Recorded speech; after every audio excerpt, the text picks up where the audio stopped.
Tired of ugly algae, moss and mold ruining your home's beauty? Try 30 seconds outdoor cleaner. Spray it on, wait, hose it off. Use it on siding, use it on decks. It's not magic, it's 30 seconds outdoor cleaner. Easy to use, the best you can buy. This summer's tomato harvest starts now.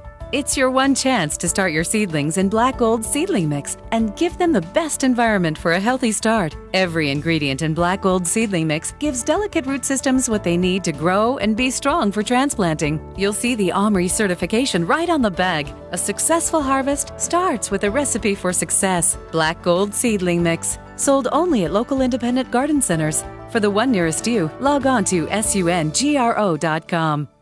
Good morning, Portland. I'm Steve Leader. And I'm Rebecca Marshall. Traffic and weather together every 10 minutes on the 8s. Lars Larson checks in with the Rose City Sports at 15 and 45 on your home of the Ducks and Blazers. Your station for fair and balanced news. News Radio 750 KXL.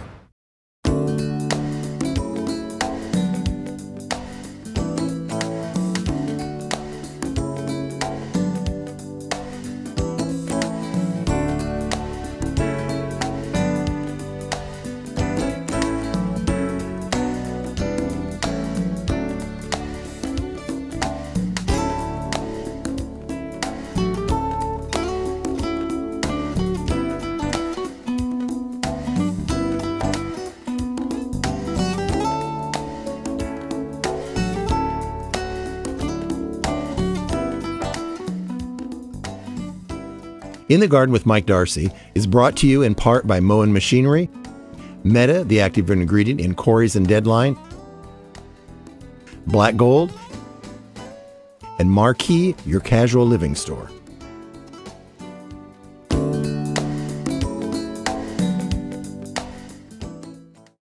Well, welcome back to In the Garden. Hey, I am thrilled to be back with a brand new show with a lot of the same features of our old one.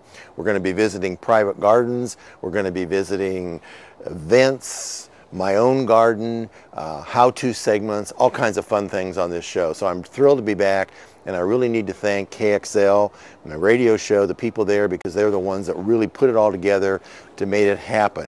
And especially Bill Ashton at KXL, because without him, this would never have happened.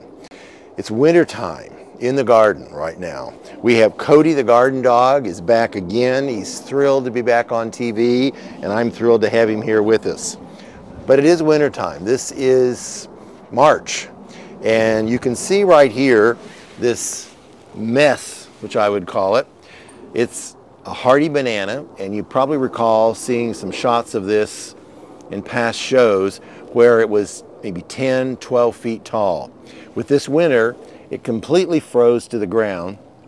So I just cut these off. I just took a saw and sawed them off down to the base. They're really, really spongy. You can see the water kind of oozing out of them right now. And these are really dead. This part's dead. But before long, there's going to be new shoots pop up here because this particular plant is winter hardy as far as root hardy, not top hardy, but root hardy. And so if you've got one of these in your garden that looks like this, leave it alone, don't do anything with it, and before very long, once the weather warms up, it'll start and come back.